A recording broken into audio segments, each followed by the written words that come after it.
很多人在压力大或是心情不好的时候，可能会想要去吃一顿大餐犒赏一下自己，但这种快乐对于想要减肥甚至是有厌食症的人来说，有可能反而是一种痛苦的开始。今天就让我们一起来聊聊厌食症吧。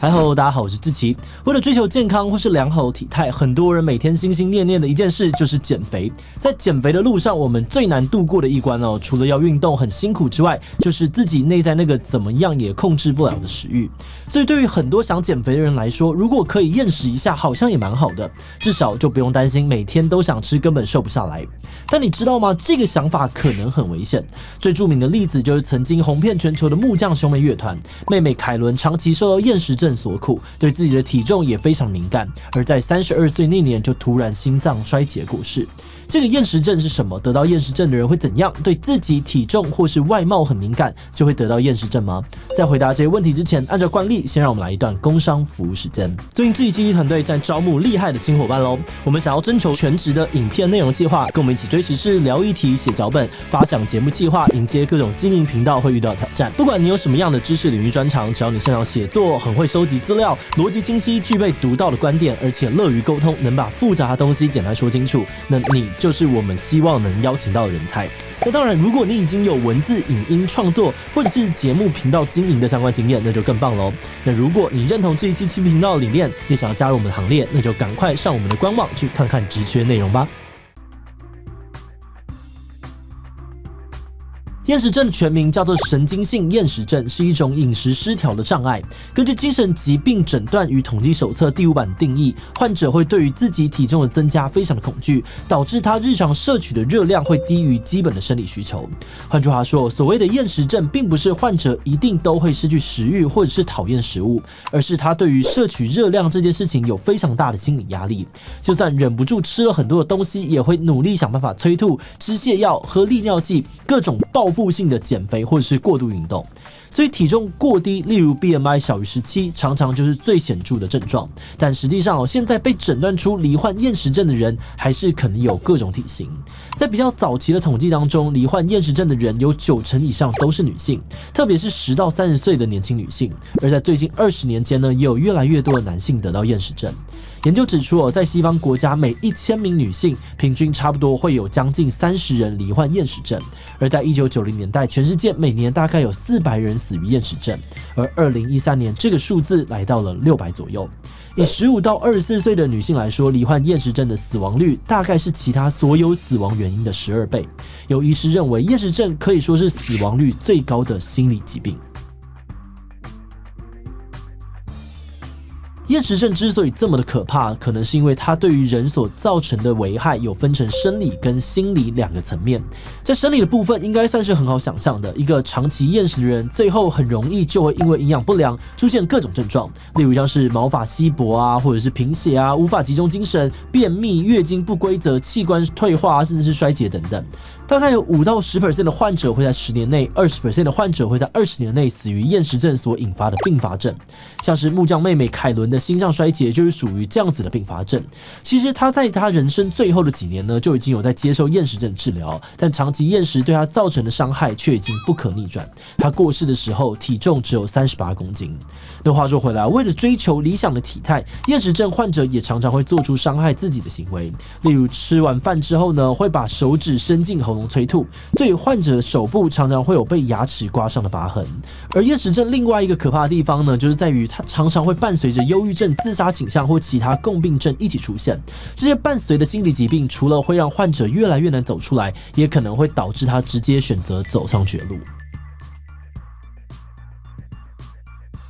同时出现的疾病呢，医学上面有一个名词叫做共病症，就是合并症，意思就是跟原本疾病同时并发的一种或是多种疾病。而厌食症的共病症呢，有身体畸形恐惧症，或者是焦虑症，还有忧郁症等等。而所谓的身体畸形恐惧症呢，是指一个人对于自己的身材啊，或是外貌有扭曲的认知，认为自己的身体有缺陷。大多数的患者所关注的都是一些很小，或是对一般人来说根本不明显的缺陷。例如呢，觉得自己的鼻子不够挺，皮肤不够好，所以呢会想要去整形，拍照一定要滤镜，甚至担心自己的缺陷被看到而不敢出门。那在厌食症患者的情况里面呢，他们的共病症状就是无论如何都觉得自己很胖，比如量体重的时候发现自己多了1公斤，即便呢外人根本看不出来有什么样的差别他们还是很在意，觉得自己的身材已经完全走样了。又或者是就算体重在正常的范围就还是希望自己能够更瘦，因为不管怎样，他们总是能在身体的某个地方找到自己不想要的肥肉。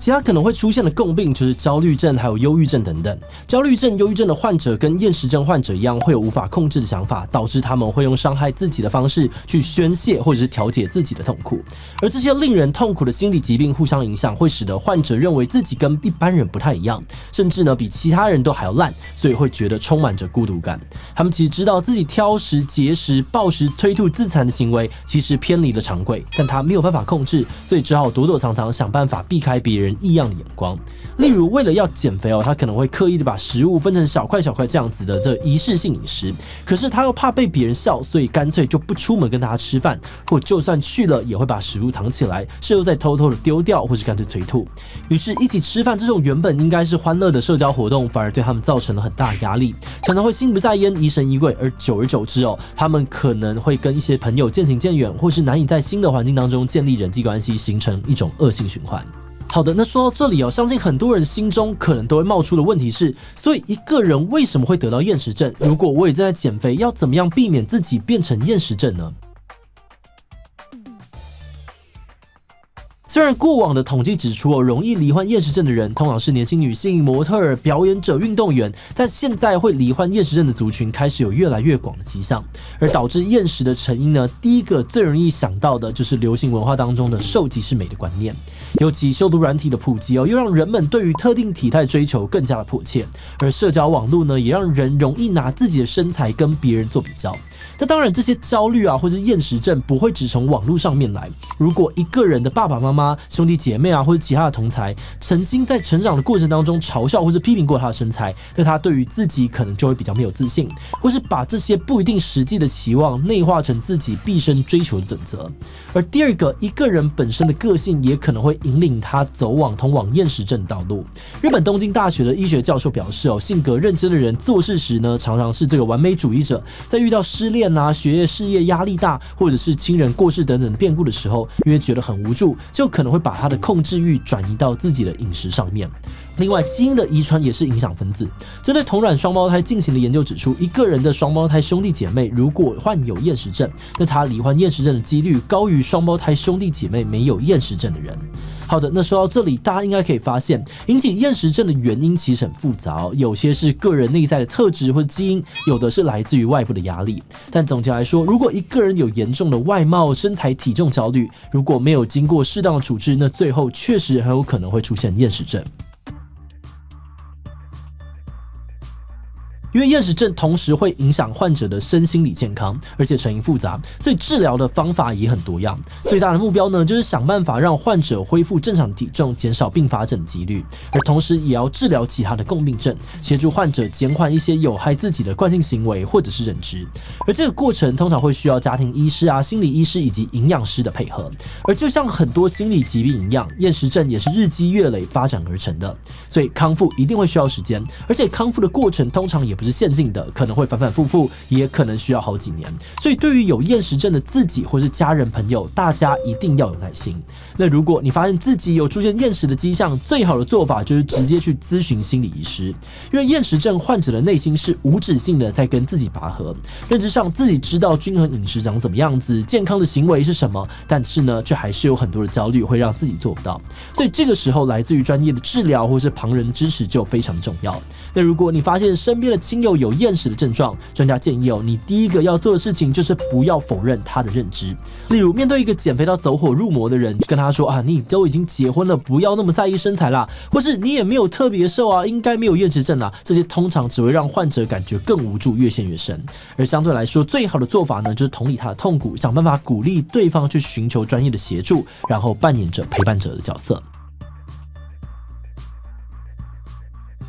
在进入观念以前，我们要先特别的感谢G77的所有会员，因为有了大家支持跟赞助，我们才能够持续运作这个频道，让重要的议题被更多人看见，真的是非常的谢谢大家。那如果你愿意支持我们走得更远，欢迎点击频道主页的这个加入按钮，成为我们的会员，或者也可以用超级感谢小额支持我们。好的，那话说回来在研究厌食症的过程当中，我们发现很多的厌食症患者在前期的行为跟我们熟知的减肥方法很像，他会少吃多动，常常量体重，认真的算热量，做好各种严格的饮食控制或是仪式性饮食。那当然，就算看了那么多的资料，我们还是很难的简单去界定说一个人究竟是怎么从正常减肥的路上走到严重厌食的地步。但我们能够确定的是，厌食症不是单纯的讨厌食物，有很大的部分其实是生活失衡或各种压力所引起的。我们常常期许自己做事认真、尽善尽美，有的时候我们会过度的要求自己，有的时候我们也会不小心说了一些话，无意之间给别人造成压力。而且最让人难过的是，一旦人真的进入了厌食症的状态，很多伤害都已经是不可逆的了。所以我们希望可以透过这支影片，能让更多人知道厌食症很危险，而最好的治疗就是预防它发生。如果你注意到自己有潜在的风险，或者身边有些朋友正在面临类似的困境，请保持多一点点耐心，慢慢的陪他一起找出问题，度过难关吧。